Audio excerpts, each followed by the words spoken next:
Moje prvo vprašanje je, zelo hitro ste prišli kot poslanka skupine Zelenih sem dati podporo udeležencem tega tabora glede tega incidenta, ki se je včeraj zgodil. Kako komentirate v vaši poslanski skupini ta dogodek oziroma nasplošno, kaj se je zgodilo? Ta policijska intervencija včeraj, oziroma lahko bi rekli celoracija, dejansko ni sorazmerna in tudi ni dostojna.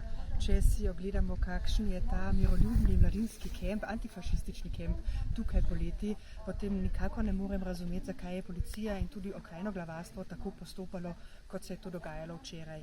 Predvsem pa je dejansko vprašljivo tudi, pod katerim nadzivom so prišli. Ne? Po eni strani so rekli, da se tukaj krši koroški zakon o naravovarstvu, po drugi strani pa je tukaj bilo tako nasilje tudi čutiti, kako so mi danes pripovedovali mladi, da je absolutno nerazmerno in tudi prostor je to tak, kjer spominjamo, kjer se zavedamo tudi grozot druge svetovne vojne, tako da to postopanje policije in tudi okrajnega glavarstva nikako ne razumem. Policija je komentirala v eni izmed izjav, da je en izmed razlogov tudi, da je ta tabor, ki poteka tukaj, da je nemoralno, da poteka na tej lokaciji, torej na tej domačiji, kjer pač so se te vojne grozote zgodile v drugi svetovni vojni. Kako to komentirate? Ali gre tu za neko absurdno revitalizacijo nekih zgodovinskih dejstev oziroma nek pritisk na recimo antifašistično gibanje? Na to lahko samo vračam vprašanje, kdo so tile policaji, da lahko pravzaprav nekaj takega nekje izpovedo in rečejo, da je to kraj, da to ni dostojanstvo, kako mladina tukaj posreduje znanje, tudi se ukvarja z zgodovino. Policaj je policaj, o vsem drugem odgovarjajo in tudi odločajo drugi v Avstriji, bodisi sodniki, sodnice ali pa politika, parlament, ampak en policaj sam tukaj nam ne bo govoril, kaj je dostojanstveno spominjanje in kaj ne. Mladi so tukaj vedno spet in tudi to je značaj Peršmanove domačije in muzeja, da vključuje mlade, da tukaj spomin in da tukaj tudi zgodovina zaživita, da se nikakor in nikoli več ne bi zgodile take grozote, kot so jih doživeli tukaj, kot jih je doživela Peršmanova družina tukaj na domačiji. Ali bi ocenili, da gre tukaj za neke vrste pritisk na manjšino tudi z vsem tem incidentom oziroma z tem dogodkom, ki se je zgodil včeraj? Po vseh teh pogovorih danes tukaj z mladimi in pa tudi z odvetnikom Rudijem Volkom bi rekla, da je nekaj dokazano. Tisti, ki so včeraj tukaj ukrepali, se sploh niso zavedali, kje se nahajajo in kakšno rdečo linijo so prekoračili. In že samo to je škandal. In od policije, avstrijske policije zahtevam prvič, da se zaveda, da smo tukaj koroški Slovenci doma, da imamo pravice in da smo bistveno prispevali k osamosvojitvi naše demokracije in naše Republike Avstrije. Vsega tega se včeraj tukaj ni videlo in ne občutilo. In kako recimo bo zdaj v prihodnjih dneh najverjetneje bo to šlo naprej, postopki se bojo sprožili, tudi najverjetneje bo odvetnik vseh teh udeležencev sprožil proti ukrepe recimo proti policiji. Kako pa se boste vi recimo politično udejstvovali glede zaščite teh ljudi, ki so pač bili tukaj izpostavljeni tem pritiskom? Zeleni poslanci v avstrijskem parlamentu bomo vložili interpelacijo, da bomo čist natančno in tudi podrobno povprašali, kako je prišlo do vseh teh dogodkov tukaj na Peršmanovi domačiji in tudi kdo je odgovoren za to. In pričakujemo, da bo minister za notranje zadeve zelo detaljirano odgovarjal. Kot drugo pa mi je popolnoma premalo to, kar je sedaj izjavil deželni glavar Kajzer za Koroško, da bi samo vabil na en pogovor. Najprej je treba to točno raziskovati, tudi najti odgovorne in pričakujem si, da bo deželna policija, da bo okrajni glavar, da bo deželni glavar in tudi minister zelo jasno izpostavil in izjavil, kaj se je zgodilo, kakšne so konsekvence in kdo bo te konsekvence tudi nosil.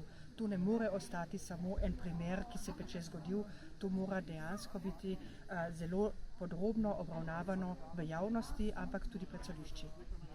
Ko smo se prej pogovarjali, omenili ste, da velja neka nejasnost glede tega postopka, ki se je zgodil oziroma tega incidenta. Če bi lahko samo malo obrazložili nam, kaj je sploh zdaj kamen spotike, kaj se glede tega dogaja? Toliko, koliko sem zvedela jaz, na vprašanje, zakaj je na Peršmanovi domačiji prisotnih toliko policistov in policajev, so mi odgovorili, ker je okrajno glavarstvo zahtevalo glede tega, da se krši tukaj koroški naravovarstveni zakon, da je treba ukrepati in ta kemp razpustiti. Zanimivo je le, da so to upravni prekrški in za tak prekršek ponavadi dobimo listek domov ali pa pismo, a ne priporočeno in pol piše tam, kakšna visoka je kazen in to je treba plačati. Da prideš ti s toliko policaji, z avtomobili, z helikopterjem, z psi in pa še z dronami na tak kraj je popolnoma nerazumljivo in tudi ni v razmerju in dejansko ni dostojanstveno tukaj na tem kraju. Vprašanje bo, zakaj se je potem, ko so se nahajali tukaj in ko so videli, kakšen je to miroljubni kemp, se ta intervencija razvila tako, da je ob koncu bilo že rečeno, da seveda se upirajo tukaj navzoči proti javni oblasti. Kot drugo, ne razumem, zakaj niso upoštevali tudi policaji, da je treba uporabljati slovenščino. Kot tretjo, pa so celo danes mladi meni povedali, da so nekje omenjali policaji tudi, da so tukaj glede protiterorističnih akcij. Ja, Madona, oglejte si tle malo, kdo se tukaj sreča. To so mladi, ki delajo na dobri prihodnosti naše republike, ne samo Avstrije, tudi naših sosednjih držav. Torej, popolnoma prekomerna uporaba sile in nelegitimno razpuščanje nekega tabora.